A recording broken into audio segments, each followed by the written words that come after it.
Hello, boys and girls. My name is Mike Kelly, realillusionforums.com. You can reach me at. Anyway, I'm going to release this is probably the last beta version that I'm going to release for my plugin to convert DAS files. You take the DAS file and you write an FBX out, and then you bring it into iClone, and it will then bring in all the maps, hopefully, or most all of them. It's getting really close. Anyway, so here's the DAS scene. I want to go over a few things about this. First and foremost, you really have to have Pillow installed in your iClone Python. And the reason you want to do that is when you export a scene, an FBX from DAS, remember all we're exporting is the diffuse maps because that's the FBX. It doesn't cover other map types. It might cover some opacity, but even those are limited. But so it doesn't cover the map types, the other map types. But when our routine goes through, it will get all the maps. And usually in DAS, they use 4K maps. Now you might say, well, Mike, that's okay. I want 4K. That's fine if you really want that. But even on my system, I have 24 gigabytes on my GPU. And I'll tell you, bringing in all of this stuff can cripple even my system if it's all brought in at 4K. So what I tend to do then is, anyway, I've got it right now. The automatic routine is to readjust it down to 1K, but it can't do that unless you have Pillow installed. So make sure you install Pillow for that, because otherwise you'll crash your system probably. Okay, so anyway, here's a routine. We bring the DAS file in, okay? Remember, this works on props, on environment sets. This is an environment set. It works on vehicles. It works on non-Genesis avatars. You can use it for some clothing, and I think I'll show you a video on that later on, maybe either today or sometime later in this week. But in general, the best, if you have a Genesis figure and you have clothing, use Transformer in CC3. That's still the best way to bring that out. It won't necessarily get on the maps, but it does other better things for you. So anyway, we're going to go export this. Export. And I'm going to call this Sunset Oasis. And here's the export settings. I'm going to leave this up for just a moment because this is what we do. This is the settings we use. These are, by the way, the very same settings we use to bring things in through Transformer. So there you go. Have that. We accept that. We write that out. Doesn't take very long for this particular scene. Some scenes take longer to write out than others, but this one doesn't. So this is going to write out the FBX, written it out. I'm going to go to exports, and here's that export. I'm going to go over Sunset Oasis. I'm just going to drag and drop it right in here. What it will always do is, if it's possible, it will ask you if you want to break it up into individual pieces. As a very general rule, I would suggest you always do this. Now, why do we want to always do this? Well, the most important reason is you may have some pieces that you want to move around. For example, you might have chairs. You might have some rocks that you want to get rid of or duplicate or put other places. If you don't break them up into subprops, you can't do any of those things. Now, I will tell you right now, iClone has a problem when we start getting into hundreds of items. It doesn't deal very well and it slows down, and you can merge those things afterwards back into a single item, which I can show you later if anybody wants to see that. But for now, I say break it up if you can. And so we'll say yes on that, and we'll break it up. Now, when it breaks it up, it doesn't completely break it up. What it does is it puts it all as subprops on a master, okay? So when it says break it up, what it really does is, if you go to the scene here, you'll see there's a Sunset Oasis kind of a master prop that doesn't really have any, doesn't show up or anything, but it's the master prop for all the rest of these. So in order to use my routine, which allows you to select as many of these things many of these props as you want, you have to get them out of the master prop. So we have to select them all. We go to modify, and we go to where it says attach, we go to detach. When we do that, then when we go back up here, you can see they're no longer attached to Sunset Oasis. And since Sunset Oasis doesn't really exist, it's just a dummy prop, we can get rid of it. Okay, so now we have all of these props separated. out individually. We can select them individually. We can select them one by one, and then we can run my routine. If we run my routine on one specific or multiple props, it will work on those. So we're going to run it now on all of them. I'm going to select them all because there's not very many of them. It's still going to take 4 or 5 minutes to do, and I'm going to cut that particular part of it out. But we'll go in. I like to always go into the console log. This is the total thing of what's happened when you've been using it. You'll notice the last time I did this on a routine. It wasn't this file, and it wrote almost 3,000 maps. You can imagine that took a while. Let's see. It started at 7:29, and it didn't finish till 7:36. So that took 7 minutes there to write 3,000 maps. Now, I have a very fast machine. Most people won't have a faster machine than mine. Most of you won't have a machine as fast as mine. But it still should write out 3,000 maps in 15, 20 minutes. If you have a big scene, you might say, well, what's 3,000 maps? Is that 3,000 items? No, not necessarily. Yeah, I think that was, I don't know, that may have been 30 or 40 items. There's a lot of maps in some of these items, and it has to write all of them out. So anyway, I guess what I'm saying is you have to have a little bit of patience. So we've selected all of them now. I'm going to go to the script. We're going to load that in. We're going to run that script, and then we have to find the actual thingy that we're using. I've showed you this. The actual duff file is what we're looking for, and I've shown you how to find that. If you guys have any problems finding your particular file, I can show you again. But in this particular case, whoops, it's not there. It's Oasis Dream, and I did the Oasis Dream Sunset. And we're going to talk about the differences here in a second on that. But right now, this is the one I chose. So now it'll start, says starting. Now, basically, the idea is go somewhere else and have a cup of coffee, or depending on this particular one, I think takes exactly 4.5 minutes on my machine. If it took, like, say, 5 or 6 or 8 or 10 minutes for you, you could go out somewhere and do it. It's not terrible. Sometimes you're going to have to let them run a lot longer. I have one scene that it wrote 6,000 maps and took about 40 minutes. On a slower machine, that might take as much as an hour or two.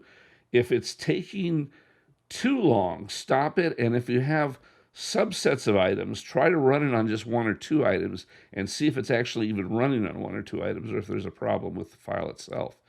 I found one file that even on this machine I couldn't get to run until I actually dramatically reduced the number of items in there, because there were just so many items. It was over 24 gigabytes of images, even with just the diffuse maps.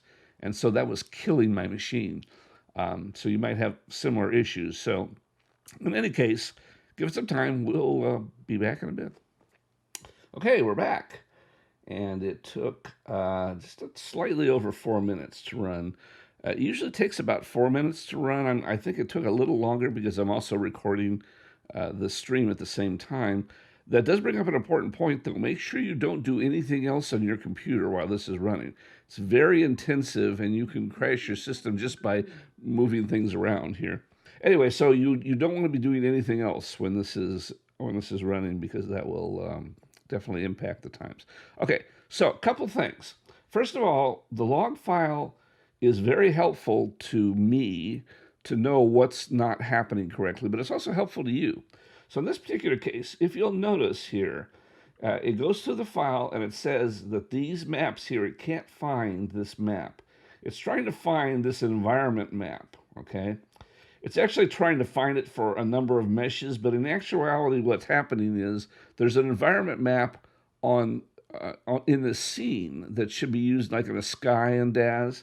And because it can't find it, it doesn't know what to do with it. It can't attach it to any of these items here. So it tells us that the environment map isn't found. Now, I can eliminate that error, but I want to know when that environment map isn't found. The reason being is, I'm going to show you something. This is how you can use the environment map. So we'll go in here to DAS content, and if we look at where it says right here where the environment map is. It's in Runtime Textures 3D Lab Oasis Dream. So if we go to Runtime and Textures and somewhere up here, you're saying, I can see it already. 3D Lab Oasis Dream. These are the various maps. And the map it's looking for is the one called sunset, because remember, I selected sunset as the scene I wanted. So that's this sky sunset map that it wants. It wants to put this map somewhere, and it wants to put it in the environment. And unfortunately, we can't have this do that automatically through Python, but you can do it yourself. You go into Visual and go down here to, go down here to the settings, and it belongs right here in the image-based lighting. So if we go back to the map again, and we move it over a little bit, and we drag this sunset right into there, it puts that sunset map in there, and now we'll turn it on so you can see it, and we will also take off the blur, and now we have the sunset there. Also, the other thing we want to do when we do that at times, you'll notice sometimes it skews it. So we're going to actually go ahead and reset that skew, so the skew isn't affecting it any. So now we've got a nice little sunset there going on for it, and it's showing up, and that's how it would normally show up in DAZ if we had the chance.